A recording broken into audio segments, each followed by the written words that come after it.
ሰው እናንተን ሲያያችሁ ያልሆናችሁትን ሊያይ ይችላል። እግዚአብሔር ግን እናንተን ሲመለከታችሁ ልትሆኑ የምትችሉትን የሚያየው።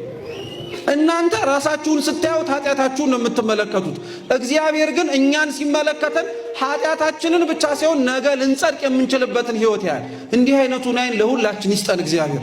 አብዛኞቻችን በኃጢአታችን ታስረን ኃጢአታችንን ብቻ በማየት ነገ ልንጸድቅ የምንችልበትን ሥራ መስራት እንደማንችል አድርገን ተስፋ ቆርጠናል። ለምንድን?